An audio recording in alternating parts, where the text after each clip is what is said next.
நமஸ்காரம். உங்களின் வழிகாட்டி ஜோதிடர் மலர்கொடி நாமக்கல்ல இருந்து. இன்னைக்கு நம்ம பார்க்க போகிற விஷயங்கள் என்ன அப்படின்னு பார்த்தீங்கன்னா, திதிகளை பற்றி தான் பார்க்க போகிறோம். அப்போ திதிகளில் நீங்கள் துதிய திதியில் பிறந்திருந்தாலும் சரி, ஏகாதசி திதிகளில் பிறந்திருந்தாலும் சரி, உங்களுக்கு உண்டான விஷயங்கள் தான் நம்ம சொல்ல போகிறோம். இந்த திதிகளில் பிறந்த ஆண்களுக்கு என்ன மாதிரி விஷயங்கள் நடக்கும், பெண்களுக்கு என்ன மாதிரி விஷயங்கள் நடக்கும் அப்படிங்கிறத தான் நம்ம பார்க்க போகிறோம். அப்போது இந்த ஏகாதசி திதியில பிறக்கிறவாளுக்கு பார்த்தீங்க அப்படின்னா, காலச்சக்கரத்திற்கு 9ஆம் இடமும் 12ஆம் இடமும் சூன்யமாகும். அதாவது தனுஷு மீனம் இந்த 2 வீடுகளும் சூன்யமாகும்.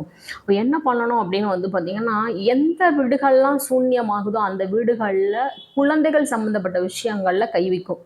இதுதான் சூன்ய விஷயங்களில் மிகப்பெரிய ரகசியமே. அப்போ என்ன நடக்கும் அப்படின்னு பார்த்தீங்கன்னா, இந்த திதிகளில் பிறந்தவர்களுக்கு திருமணம் பண்ணுறோம் அப்படின்னா ரொம்ப கவனித்து பார்த்து திருமணம் பண்ணணும். திருமணம் அப்படிங்கிறது இவங்களுக்கு பார்த்தீங்க அப்படின்னா வீரிய சம்பந்தப்பட்ட விஷயங்கள்ல ஒரு கை வைக்கும்.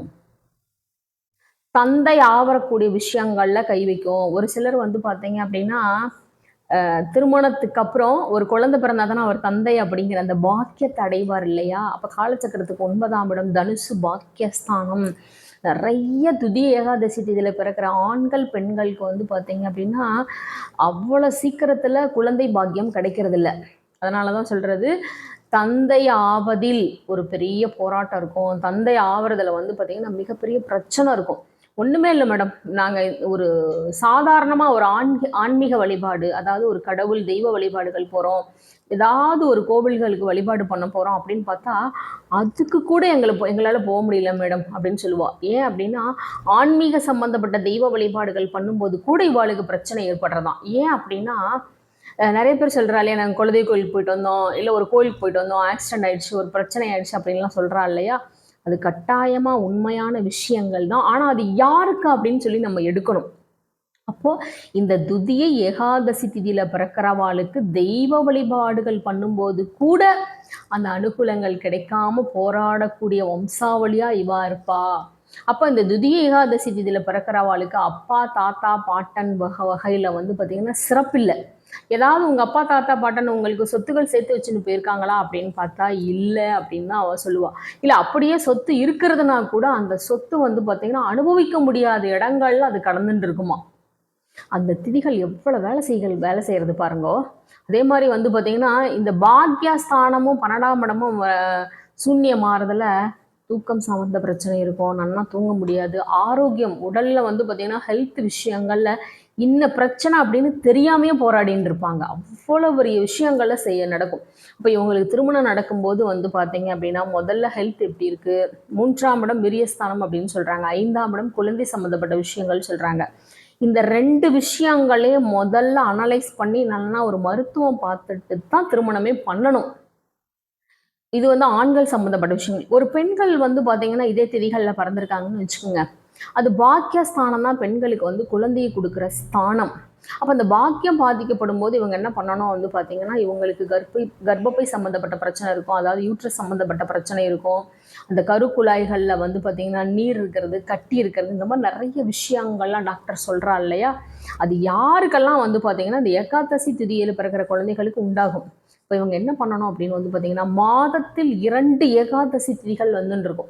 ஒன்று பார்த்தீங்கன்னா பௌர்ணமி ஏகாதசி, 2வது பார்த்தீங்கன்னா அமாவாசை ஏகாதசி. இந்த 2 திதிகள்லையும் முறையாக உபவாசம், அதாவது பார்த்தீங்க அப்படின்னா தெய்வத்துக்காக நீங்கள் ஒரு உபவாசம் இருக்கணும்.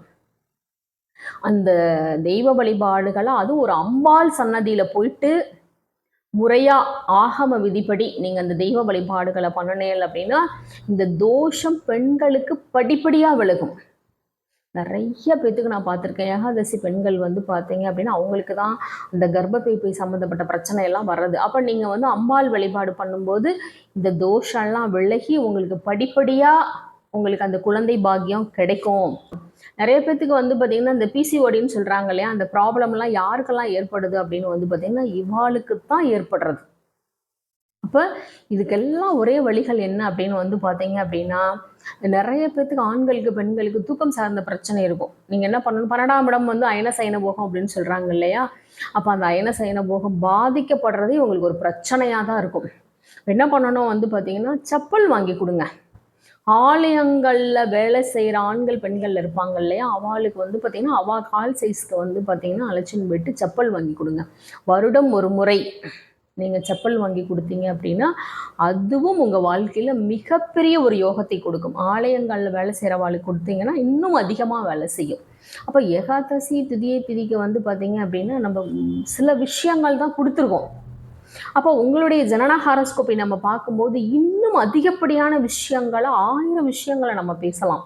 இந்த பிரச்சனைக்காக தான் சார் நீங்கள் வந்திருக்கீங்க, இதுதான் உங்கள் பிரச்சனை, இதுக்கு உண்டான தெய்வ வழிபாடுகளை பண்ணுங்க, கட்டாயமாக உங்களுக்கு நல்லபடியாக திருமணம் சார்ந்த பிரச்சனைகள் விலகும். கண்டிப்பாக எல்லா விஷயங்களும் நன்னா நடக்கும் அப்படிங்கிற விஷயத்த நம்ம அழகாக ஸ்டேட்மெண்ட் கொடுக்கலாம். நன்றி, நமஸ்காரம். எல்லாம் சித்தியாகட்டும். வாழ்க வளமுடன், வாழ்க வளமுடன். என்னுடைய அப்பாயின்மெண்ட்ஸ் உங்களுக்கு தேவைப்படும் பட்சத்தில் என்னுடைய வாட்ஸ்அப் நம்பர் 9585975497. நன்றி, நமஸ்காரம். எல்லாம் சித்தியாகட்டும்.